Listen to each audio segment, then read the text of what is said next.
প্রিয় নবম শ্রেণীর ছাত্রদের আমার চ্যানেলে স্বাগতম। আজকে থার্ড সামার রিভিশন 2024 বাংলা প্রশ্নপত্র নিয়ে আলোচনা করছি।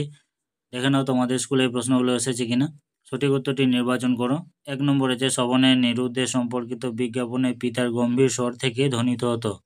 এই প্রশ্নের অপশনগুলো দেখে নাও। কয়ে এসো আর আমাদের দুঃখ দিও না।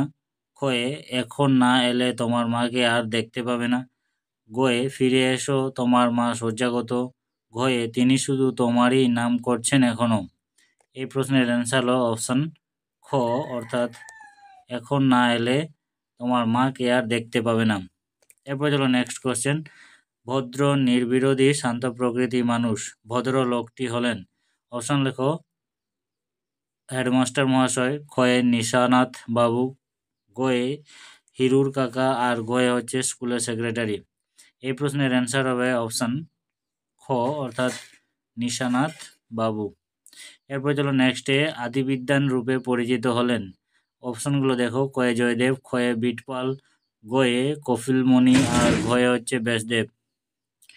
এই প্রশ্নের অ্যান্সার হবে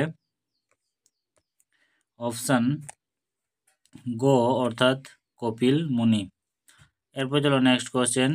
উঠে কত হলাহল, উঠে কত ড্যাশ, শূন্যস্থান পূরণ করো। অমৃত, রত্ন, সুধা, রক্ত। এই প্রশ্নের অ্যান্সার হবে অপশন গ, অর্থাৎ সুধা। এরপর চলো নেক্সট কোশ্চেন। ইহার সৌন্দর্য বর্ণনাতীত।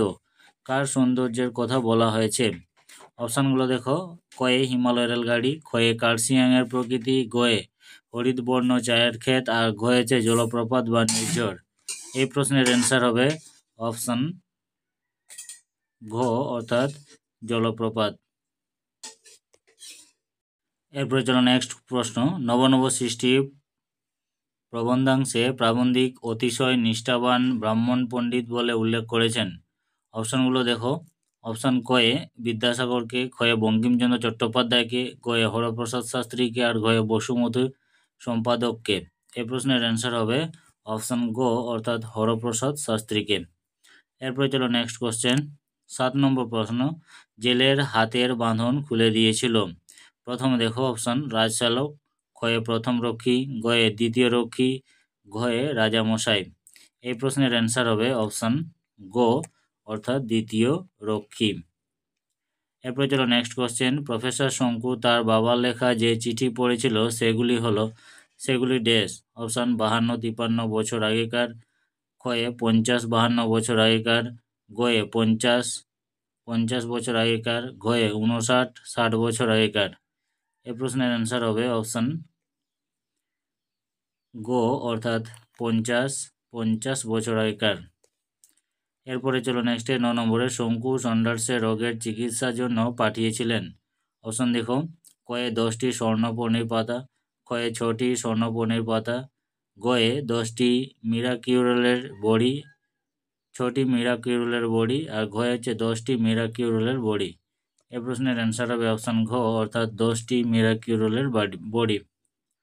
এরপর চলো নেক্সটে। পিগমেলিয়ন নাটকের স্রষ্টা।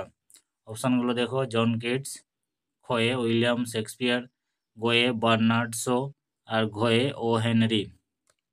এই প্রশ্নের অ্যান্সার হবে অপশান গ, অর্থাৎ বার্নার্ড শো।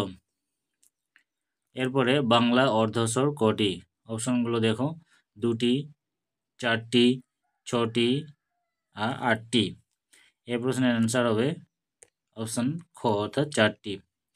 এরপরে চলো নেক্সটে। কাঁঠালে জামে ঝড়ে অবরিত রেখাঙ্কিত পদের ধ্বনি পরিবর্তনের নিয়ম হলো। এখানে এই ঝড়ে যেটা নিচে দাগ দেওয়া হয়েছে, এটা ধ্বনি পরিবর্তনের কোন নিয়মটি চলে? অপশনগুলো দেখো। ক অভিনিহিত, ক্ষয়ে অভিশ্রুতি, গয়ে স্বরভক্তি, আর ঘয়ে হচ্ছে স্বরসঙ্গতি। এই প্রশ্নের অ্যান্সার হবে অপশন ঘ, অর্থাৎ স্বরসঙ্গতি। এরপর চলো নেক্সটে। সবগুলি বিদেশি উপসর্গ রয়েছে এমন উদাহরণ হলো। অপশন দেখো। কয়ে আম খাস কু, ক্ষয়ে আম খাস বে, আর গয়ে আম কুহা, আর ঘয়ে আম নিম্মিনি। এখানে দেখো অপশান খ সঠিক উত্তর হয়ে যাবে। আম খাস বে এগুলো সবই কিন্তু বিদেশি উপসর্গ। এরপরে 14 নম্বর প্রশ্ন, কহিলা কাতরে দুর্গেশ দুবরাজ। রেখাঙ্কিত বিশেষণটি হলো, অর্থাৎ এই যে কাতরে, সেটা কি ধরনের বিশেষণ? অপশনগুলো দেখো, সমকালী সকল নামীয় বিশেষণ, ক্রিয়াবাচক বিশেষণ, বাক্যাশ্রয়ী, আর হচ্ছে ধনাত্মক বিশেষণ। এই প্রশ্নের অ্যান্সার হবে ক্রিয়াবাচক বিশেষণ। এরপর নেক্সট প্রশ্ন, অনুকার অব্যয় দুই শ্রেণীর, যথা অনুকার অব্যয় যেটা সেটা দুই শ্রেণীর, কি কি? ধ্বনি প্রকাশক ও ভাব প্রকাশক, ক্ষয়ে ধ্বনি প্রকাশক ও সংশয় প্রকাশক, গয়ে অলংকারিক ও সংযোজক, ঘয়ে আবেগ সূচক ও ভাব প্রকাশক। এই প্রশ্নের অ্যান্সার হবে অপশন গো, অর্থাৎ আলংকারিক ও সংযোজক।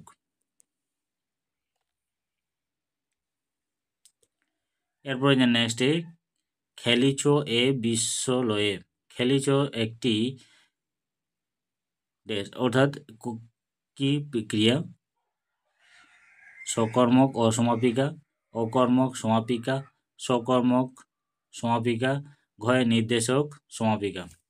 এই প্রশ্নটার অ্যান্সার কনফিউজে আছি, তবু আমি এই অকর্মক সমাপিকা ক্রিয়া দাগ দিচ্ছি, তোমরা দেখে নেবে।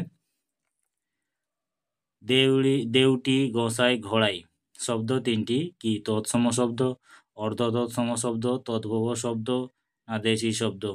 এই প্রশ্নের অ্যান্সার হবে খ, অর্ধ তৎসম শব্দ। এরপর চলো নেক্সটে, নিত্য অতীতের উদাহরণ। নিত্য অতীতের উদাহরণ কোনটা? শোভনকে আমি জানতাম, ক্ষয়ে আগে কোল্ড ড্রিঙ্কস খেতাম, গয়ে 2 আনা মুনাফা লইতেন, মাটিতে গাঁথিল সূত্রে হীরক হার।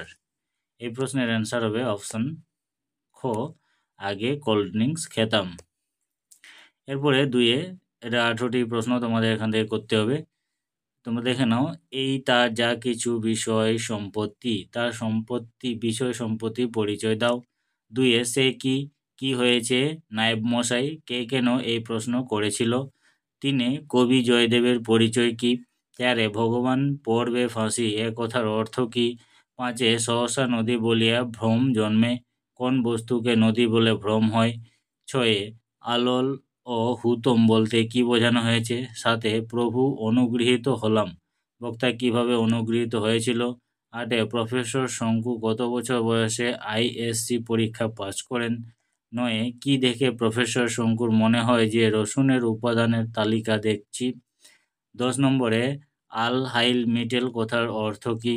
11-তে, আছো ধাতু কেন অসম্পূর্ণ ধাতু। 12-তে, পুরাগঠিত ভবিষ্যতের উদাহরণ দাও, একে আর কি নামে ডাকা হয়।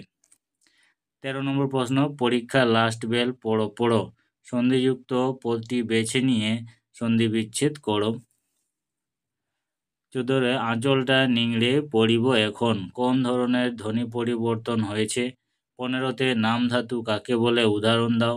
16-তে, তোমাকে আর চালাকি করতে হবে না, রেখাঙ্কিত পদটি কোন ধরনের অব্যয়। এখানে আর যেটা নিচে রেখা দাগ দেওয়া হয়েছে, এই শব্দটা কোন অব্যয়। 17-তে, স্বাধীনতা, লোকসভা এগুলি কি ধরনের বিশেষ্য। 18-তে, সহগামী ও নিত্য সম্বন্ধী অব্যয়ের উদাহরণ দাও। এরপর নেক্সট 3-এ, প্রসঙ্গ নির্দেশক কম বেশি 60টি শব্দের উত্তর দাও, অর্থাৎ 3 মার্কের প্রশ্ন। দেখো 3.1 থেকে 3টে দুটো দেওয়া আছে, এক যে কোনো একটা করতে হবে। 3.1.1-এ, আগেকার সুখ আর এখনকার দুঃখ সম্পর্কে তোমার মনের কথাটা বলো তো। উদ্দিষ্ট ব্যক্তিটির মনের কথাটি কি ছিল। 2-এ, 3.1.2, প্রসন্ন মনে দোকানে ফিরিয়া গেলেন, কে কেন প্রসন্ন মনে দোকানে ফিরে গিয়েছিল। 3.2 থেকেও একটি করতে হবে, একটি প্রশ্নের উত্তর, নতুন নতুন কত গড়ে ইতিহাস, কারা কিভাবে ইতিহাস গড়ে। 3.2.2-এ, দেখি নাই এত, কোন প্রসঙ্গে এই উক্তি কবি কি দেখেননি বলেছেন। 4-এ, প্রসঙ্গ নির্দেশ করে যে কোনো একটি প্রশ্নের উত্তর দাও, কম বেশি 60টি এটাও। প্রথমে 4.1-এ, আত্মহারা হইয়া থাকি, লেখিকার আত্মহারা হওয়ার কারণ কি। 4.2-এ, বাঙালি চরিত্রে বিদ্রোহ বিদ্যমান, এ প্রসঙ্গে প্রাবন্ধিক বক্তব্যটি আলোচনা করো। 5-এ, কম বেশি 60টি শব্দে যে কোনো একটি প্রশ্নের উত্তর দাও। 1 নম্বরে দেখো, শকুন্তলা অপমানিত হলেন রাজসভায়, শকুন্তলার অপমানিতা হওয়ার কারণ কি। 2 নম্বরে সুতরাং রাজবাড়িতেই যাই, কোন রাজবাড়ির কথা বলা হয়েছে, সেখানে যাওয়ার প্রয়োজন হয়েছিল কেন? এরপরে 6 এটাও কম বেশি 60টি শব্দের মধ্যে প্রশ্নের উত্তর দিতে হবে যে কোনো একটি। 6.1 সেই রাত্রে বাবা আমাকে একটা আশ্চর্য ঘটনা বলেন, কোন দিনের কথা বলা হয়েছে, আশ্চর্য ঘটনাটি কি? 6.2 এটা যে একটা প্রাসাদ তাতে সন্দেহ নেই, কোন প্রাসাদের কথা বলা হয়েছে, প্রাসাদটি বর্ণনা দাও। 7 নম্বরে কম বেশি 150টি অর্থাৎ 5 নম্বরের প্রশ্ন এগুলো, 150টি শব্দে যে কোনো একটি প্রশ্নের উত্তর দাও। দুটো প্রশ্ন দেওয়া হয়েছে। 7.1 নায়েব মশাই নোটের তাড়াটা শোভনের হাতে গুঁজে দিলেন, শোভনের পরিচয় দাও। নায়েব মশাই শোভনের হাতে নোটের তাড়া গুঁজে দিয়েছিল কেন? 7.2 চন্দ্রনাথ গল্পে নরু, হিরু, চন্দ্রনাথের মধ্যে কাকে তোমার ভালো লাগে এবং কেন ভালো লাগে তা লেখো। এবারে 8 কম বেশি 150টি শব্দে যে কোনো একটি প্রশ্নের উত্তর দাও। 8.1 ভাঙার গান কবিতায় কবির যে স্বদেশপ্রীতি পরিচয় পাওয়া যায় তা আলোচনা করো। 8.2 বিহল নহে এ বাঙালি জনম, বিফল নহে প্রাণ, এই উক্তির আলোকে বাঙালি সম্পর্কে কবির গর্ববোধের কারণ লেখো। এবারে 9 নম্বরে এটাও 150টি শব্দে একটি প্রশ্ন উত্তর দিতে হবে। 5 নম্বরের প্রশ্ন 9.1 দেখো বাঙালির সর্বশ্রেষ্ঠ সাহিত্য সৃষ্টি তার পদাবলী কীর্তনে, উক্তিটি কার? সর্বশ্রেষ্ঠ সাহিত্য সৃষ্টি সম্পর্কে প্রাবন্ধিক যে আলোকপাত করেছেন তা বিবৃতি করো। এবারে 9.2 চিত্র দেখিয়া চিত্র করে নৈপুণ্য বোঝা যায়, প্রসঙ্গ উল্লেখ করে চিত্র করে পরিচয় দাও। এবারে 10 কম বেশি 150টি শব্দের মধ্যে এটা উত্তর দিতে হবে একটি। প্রভু আজ আমার সংসার চলবে কিভাবে, প্রভু সম্বোধন কাকে করেছে? বক্তা উক্তির মধ্য দিয়ে তৎকালীন সামাজিক অবস্থার কি ইঙ্গিত পাওয়া যায়? 10.2 এ যে শুল থেকে নামিয়ে একেবারে হাতির পিঠে চড়িয়ে দেওয়া হলো, বক্তাকে তার এরূপ উক্তির কারণ কি? 11তে দেখো কম বেশি 150টি শব্দ এখান থেকেও, অর্থাৎ তোমাদের যে করভাস রয়েছে, স্বর্ণপর্ণী রয়েছে, প্রফেসর শঙ্কুর ডায়েরি, ওখান থেকে। যারা মাথা উঁচু করে চলতে পারে না তাদের কথা ভুলিস না, উক্তিটিতে বক্তার চরিত্রের কোন কোন বৈশিষ্ট্য ধরা পড়েছে? 2 স্বর্ণপর্ণী গল্প অনুসারে সান্ডার্স চরিত্র বৈশিষ্ট্য আলোচনা করো। 5 মার্কের প্রশ্ন, দুটোর মধ্যে একটা করতে হবে। 12তে দেখো প্রদত্ত সূত্রগুলো অবলম্বনে গল্প রচনা করো, নামকরণ সহ তোমাদেরকে গল্প রচনা করতে হবে। পুজো উৎসবে জলসা হবে, 2 বন্ধু কিছু টাকা নিয়ে চলেছে, এটা দেখে নাও।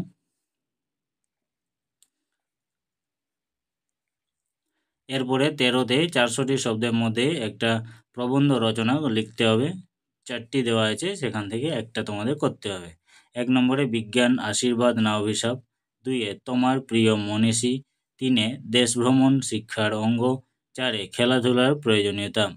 এই 4টা থেকে তোমাদের একটা রচনা প্রবন্ধ লিখতে হবে। তো এই ছিল আজকে নবম শ্রেণী বাংলা প্রশ্নপত্র 3য় পর্যায়ক্রমিক মূল্যায়নের। এই প্রশ্নগুলো অবশ্যই তোমরা ভালো করে দেখবে এবং মিলিয়ে নেবে কোনগুলো কতটা তোমার সঠিক উত্তর হয়েছে। আর এই প্রশ্নটি যদি পড়ে থাকে তাহলে অবশ্যই এখান থেকে কোশ্চেনগুলো পেয়ে যাবে। তো আজকের মতো এইটুকুই, ধন্যবাদ, আবার দেখা হবে নেক্সট ভিডিওতে।